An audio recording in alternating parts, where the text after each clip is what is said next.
Thank you. Thank you. Tanse, tatamskatino kakio.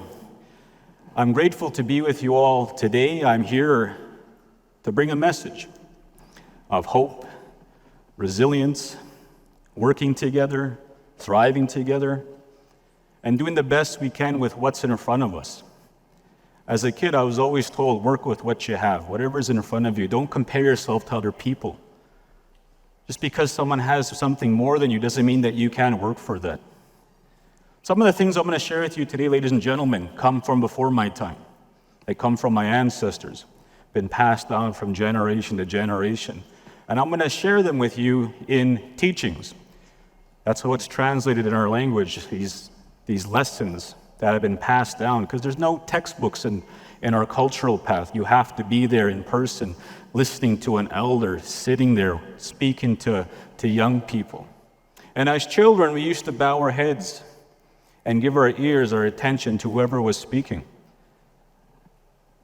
So unknowingly, we grew up very quiet. They knew the power of words. And these power of words were only emphasized when a teaching moment was needed. Historically, indigenous peoples had a sign language. They would only speak if they absolutely had to historically.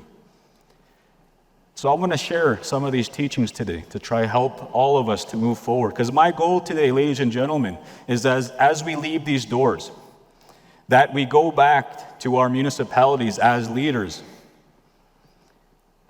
leading the way for the future, working together, thriving together.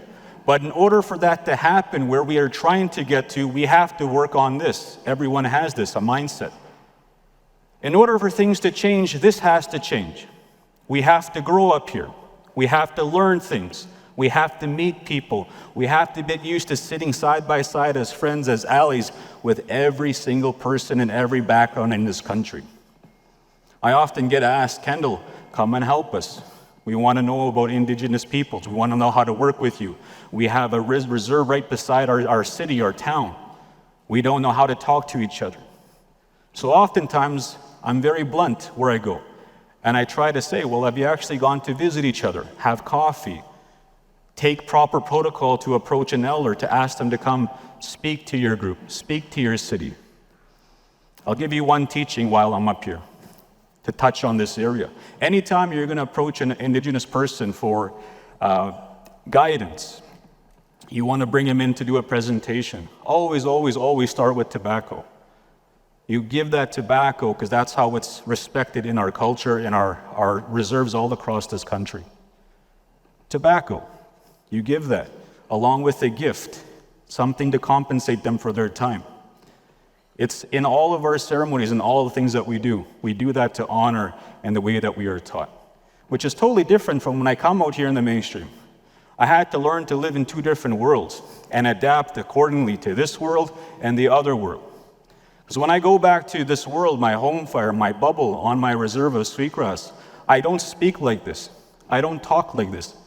In fact, I barely speak because the elders have the floor. Here it's humility.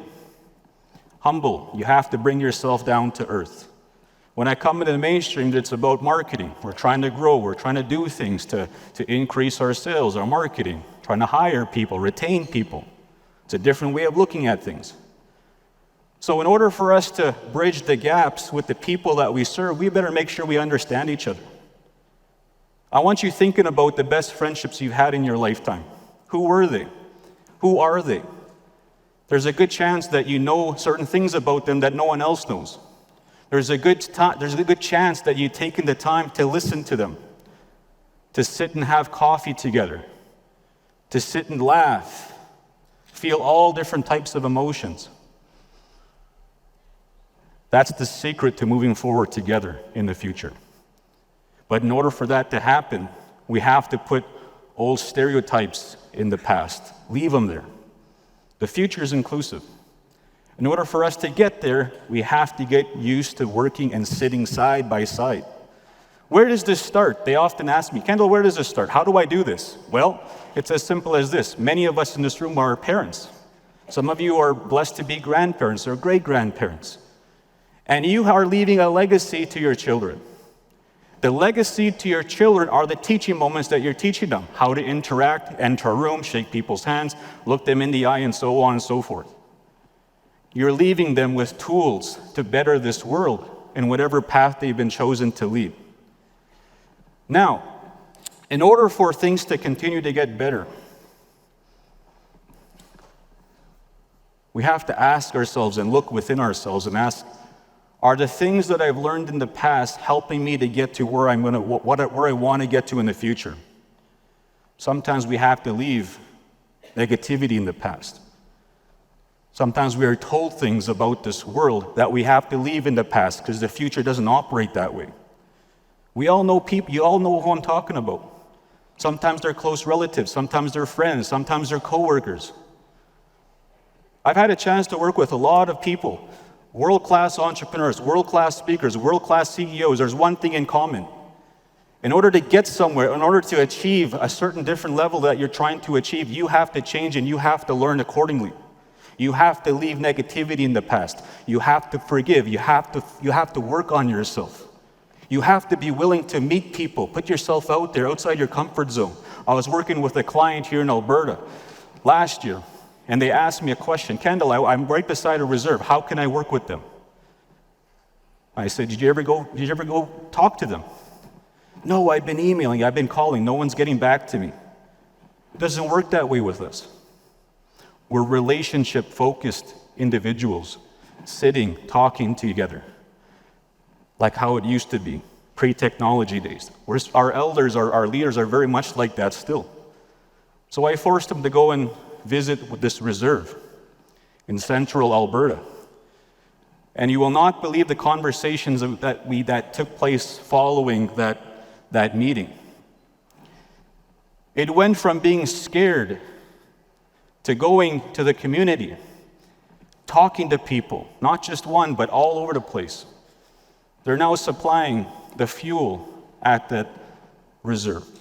They're one of their main suppliers now, built on going there and talking as friends. They're hiring people, selling stuff in their shop from entrepreneurs from that community, just by going there one afternoon.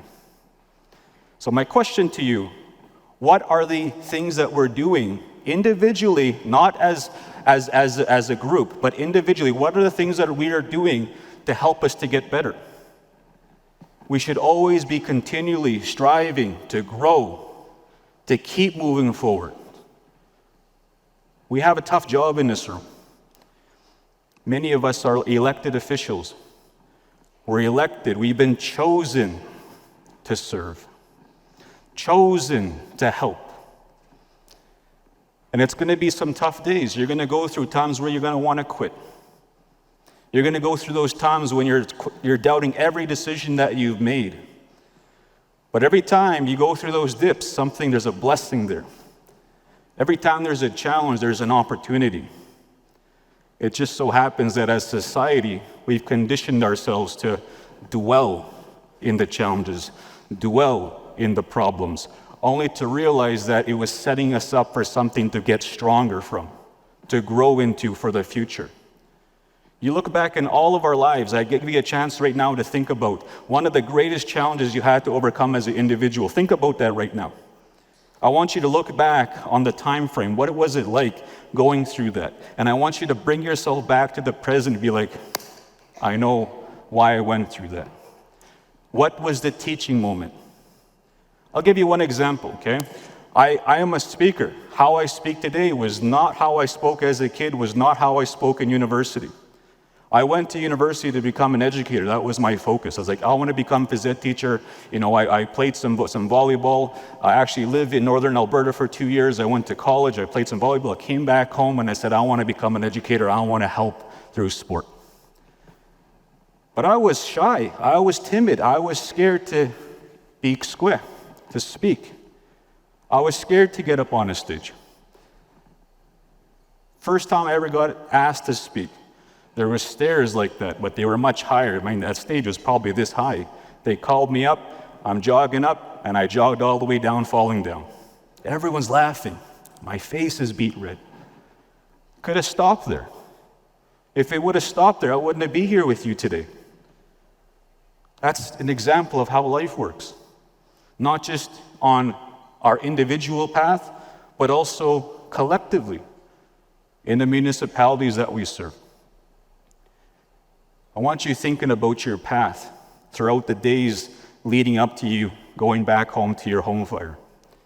I want you to think about every decision that you made, all the wins, all the things you had to learn from that made you to get better to who you are here in this room. You're chosen. And I want you to get used to saying that in your head. I'm chosen to lead. I've been put here by the good power to lead my people. It's a powerful statement when you truly believe in that.